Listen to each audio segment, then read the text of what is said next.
I was surprised when I made the first step outside. It was dark and cold, but that quite happened sometimes in November nights, so I put my jacket on and walked further into the night. In comparison, it could have been way darker, particularly in my interior. Sure, I was not radiating pure light, but didn't cast shadows of desperation either, which could have been possible as well. In this aspect, I was pleased for the most part, as I slowly drove back home and greeted my parents before I prepared myself for bed. I couldn't arrange to do something else than sleeping, being well aware of the duties I had next day. The main exams laid behind me, and even though I could afford a little breathing break, I laid the thought of rest aside very soon, as I saw myself in a very unstable situation. After what happened, I was well advised to use this current neutrality for the sake of everyone, because when the state of Chloe changed, I would do equally. No need to mention where I was with my thoughts then, everywhere except school.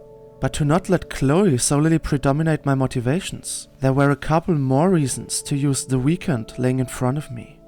Namely all the subjects that would be tested later on. At some point I had to start learning for them. I couldn't influence that. Solely the fact when I started to prepare myself. But anyway, on that evening my mind was not occupied with that, as I only cuddled myself into the bed and lost myself seconds later. Originally, I intended on writing Chloe a last message, since I was finally able to do that, but in the moment I closed my eyes, I couldn't even tell the current location of my phone. Instead, that concern represented my first occupation for the following morning. Searching for my phone and then writing Chloe while simultaneously indulging in the opportunity to always have her close when I wanted to. And since I could answer that point simply with always, a phone was surely not the most unfavorable circumstance. Basically, I could have dwelled in those thoughts forever, but beforehand I had to find my phone. Everyone who had the same burden to seek his or her phone knows how annoying that can turn out to be, especially when you don't know anything about the last place it was located on. According to that, my way led me first to the pockets of my pants I wore on the last day, then to my car, hoping it fell out of my pocket, and lastly to the apprehension that it laid still inside the hospital. As long as I hadn't found it, it was a valid option. However, after supposed hours of searching, the only negative was a lot of frustration as well as the time itself I had wasted. Because after all, it turned out to lay inside the bathroom, however that transpired. Luckily my mother removed all my grudge towards being incapable of staying in remote contact with Chloe, as she wondered as to why my phone was placed on the windowsill. My facepalm could not have been greater, as I was confronted with my own incompetence to just let things disappear while barely finding them again. But in the end it was solved, so I made up for wishing Chloe good morning. At 1 p.m. At least she was likely back from her treatment. As I thought about that, I recalled the final explanation as to why she attended to the treatment whatsoever. It felt eminently strange to just know it, know the essential part of her story, totally in contrast to earlier. Though that wasn't even the main paradox. I wondered, referring to myself, that I could maintain such a positive mood. On the other side, namely, I could have been wallowing in self-pity as well, mainly because of the fact to find something only for it to be taken away again not much later. Against all odds I remained happy, even as I asked myself why it was like that. Maybe because she was fine with it and further infected me with this positivity. Or something else. I had no plan. At least not regarding that. My already existing plan said, though, that I had wasted enough time with thinking, searching in general with avoidable things, so that I was well advised to do something for school. After all, the last thing I wanted was slacking on those other subjects, as they also played their role in achieving a satisfying result. So I tore myself together and started with gaining a small overview on all the subjects. Since the subordinate ones were not influencing the grade directly, I had no utterly significant exams, like in the main three. I only had the usual exams to pass, a couple of smaller ones and a bigger one comprising more or less 10 lessons. But all of those required learning, particularly the scientific ones like physics and chemistry, with all their formulas and calculations. And speaking of calculations, there was something else popping up. Maths. Yuck. where we are not even using proper numbers anymore. A squared plus b squared equals c squared. I mean, what the hell? As I observed myself complaining about the content of certain subjects, I noted distinctly that I was dealing with school again. No other matter caused so much complaining and frustration in the early life stages. To return to the path of motivation though, I ultimately chose another way to go. The earlier I'm done with it, the earlier I can do something else. For example, I could call Chloe. You only have to know how to motivate yourself, and once you do, yeah, it doesn't make work more pleasant, but it urges you to do it anyway, so I guess it's viable. And indeed it did its purpose, as I reluctantly opened my organizers that revealed a lot of stuff for me to learn. Additionally, I had to make up for the things I missed as well. Well, maybe she shouldn't have sent me the missing topics of the lessons after all, just to sun myself in ignorance. Just joking. Let's finally get to work. Starting with maths, I sorted my materials chronologically to the current moment before I moved to the next one. Yes, I didn't learn actively that day, but the preparation which ought to occur before was also highly significant. And it had to be done in every subject without exception to avoid missing out something, which was a fitting keyword as it elongated everything dramatically. Though I largely had the materials, I also had to write them down somewhere. Learning directly on the phone was way too uncomfortable for me, so in the end my two main learning strategies could be termed organization and comfort.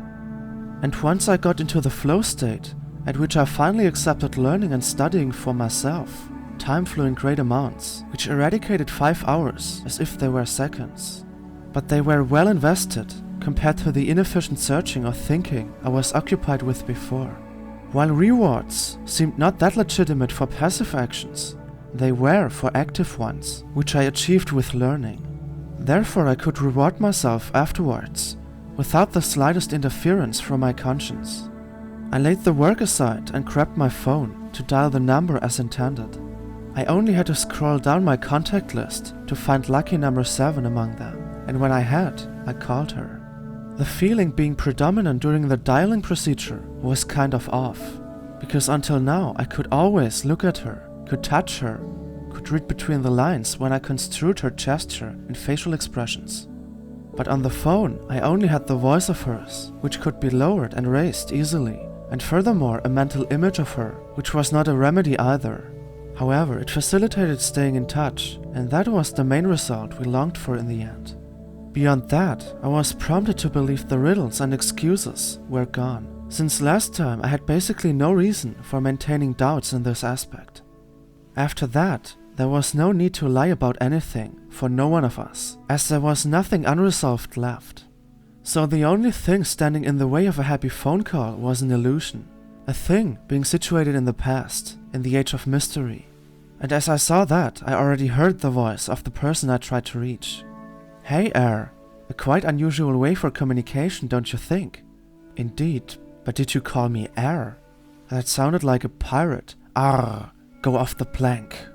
Neither of us said something as a consequence, which was from my point of view extremely embarrassing.